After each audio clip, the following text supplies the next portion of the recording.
ಆತ್ಮೀಯರೇ ನಮಸ್ತೆ.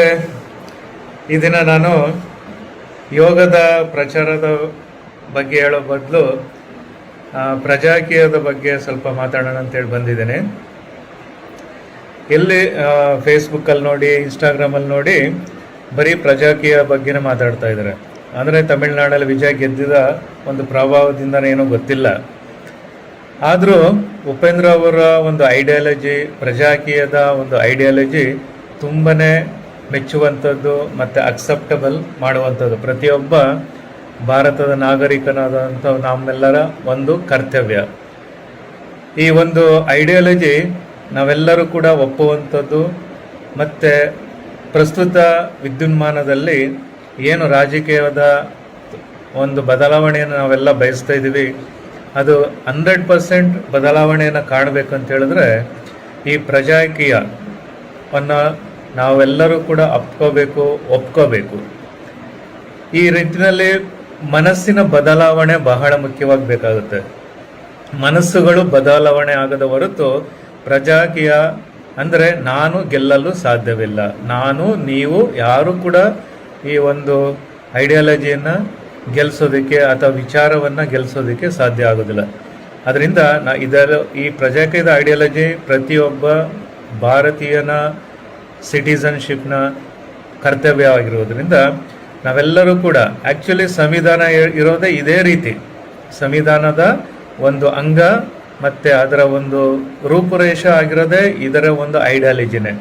ಸೊ ಅದರಿಂದ ಅದನ್ನು ಪರಿಪೂರ್ಣವಾಗಿ ಕಾರ್ಯರೂಪಕ್ಕೆ ತರಬೇಕಂದ್ರೆ ನಾನು, ನೀವು ಎಲ್ಲರೂ ಒಂದಾಗಿ ಒಂದುಗೂಡಿ ಈ ಒಂದು ಕಾರ್ಯಕ್ರಮದಲ್ಲಿ ಈ ಒಂದು ಐಡಿಯಾಲಜಿನ, ಈ ವಿಚಾರವನ್ನು ಅರ್ಥ ಮಾಡ್ಕೊಳ್ಳೋಣ. ಫಸ್ಟ್ ಅರ್ಥ ಮಾಡ್ಕೊಳ್ಳಿ.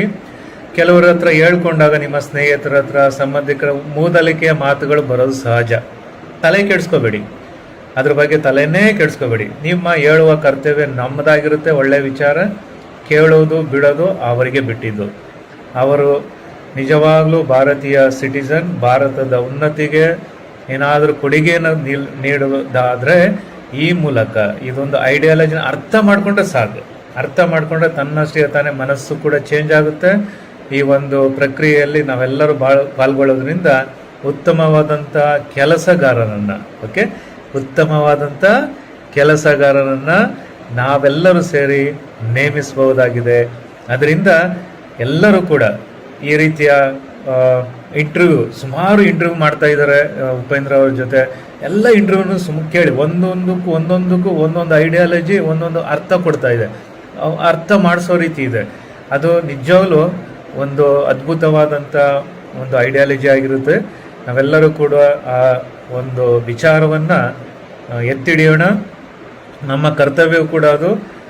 ಓಕೆ, ನಮ್ಮ ಕೈಲಿ ಏನಾಗುತ್ತೆ ಅನ್ನೋದಾದರೆ, ನನ್ನ ಒಂದು ಸ್ನೇಹಿತರಾಗಿರ್ಬೋದು, ಸಂಬಂಧಿಕರಾಗಿರ್ಬೋದು, ಅವ್ರಿಗೆಲ್ಲ ಹೇಳಿ, ಮತ್ತು ನೀವು ನಿಮಗೆ ಅನಿಸಿದಂಥ ಅನಿಸಿಕೆಯನ್ನು, ಆ ಪ್ರಜಾಕೀಯದ ಒಂದು ವಿಚಾರಗಳನ್ನು ನಿಮ್ಮ ಮಾತಿನಲ್ಲಿ ನಿಮ್ಮ ಸ್ನೇಹಿತರಿಗೆ ಮತ್ತು ನಿಮ್ಮ ಸಂಬಂಧಿಕರಿಗೆ ಹೇಳುವ ಪ್ರಯತ್ನವನ್ನು ಮಾಡ್ತಾ ಇರೋಣ. ಹಾಗೆ ಸೋಷಿಯಲ್ ಮೀಡಿಯಾದಲ್ಲೂ ಅದನ್ನು ಹಂಚ್ಕೊಳ್ಳಿ, ಇನ್ನೂ ವೈರಲ್ ಮಾಡೋಣ. ಇದನ್ನು ವೈರಲ್ ಮಾಡೋ ನಂತರ ಮನಸ್ಸುಗಳು ಚೇಂಜ್ ಆಗ್ತದೆ. ಅದು ವಿಡಿಯೋಗಳನ್ನು, ಆ ಥರ ವಿಚಾರಗಳನ್ನು ಪದೇ ಕೇಳೋದ್ರಿಂದ ನಮ್ಮ ಮನಸ್ಸುಗಳು ಖಂಡಿತ ಚೇಂಜ್ ಆಗುತ್ತೆ.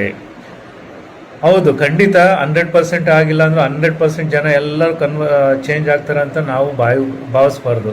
ಕೆಲವರು ನಿಧಾನವಾಗಿ ಆಗ್ತಾರೆ, ಕೆಲವರು ಬೇಗ ಆಗ್ಬೋದು. ನಮ್ಮ ಪ್ರಯತ್ನ ನಾವು ಮಾಡೋಣ. ಈ ಒಂದು ಒಗ್ಗಟ್ಟಿನಲ್ಲಿ ನಾವೆಲ್ಲರೂ ಕೂಡ ಸೇರಿ ಭಾಗವಹಿಸೋಣ. ಪ್ರಜಾಪ್ರಭುತ್ವದ ಒಂದು ಪ್ರಜಾಕೀಯ, ನಾವೆಲ್ಲರೂ ಪ್ರಜೆಗಳು, ನಾವು ಗೆಲ್ಲೋಣ. ಓಕೆ, ಈ ಥರ ಹೇಳ್ತಾ ತಮ್ಮೆಲ್ಲರಿಗೂ ಈ ಒಂದು 2 ಮಾತು ಕೇಳಿದ ತಮ್ಮೆಲ್ಲರಿಗೂ ಕೂಡ ಧನ್ಯವಾದಗಳನ್ನು ಅರ್ಪಿಸ್ತಾ, ಓಂ ಜೈ ಗುರುದೇವ್, ಜೈ ಪ್ರಜಾಕೀಯ. ಪ್ರಜಾಕೀಯ, ಪ್ರಜೆಗಳಿಗಾಗಿ ಪ್ರಜಾಕೀಯ, ಪ್ರಜೆಗಳಿಗೋಸ್ಕರ ಪ್ರಜಾಕೀಯ, ಮಟ್ಟ ಹಾಕಲು ರಾಜಕೀಯ. ನಮ್ಮಿಂದ ನಮಗ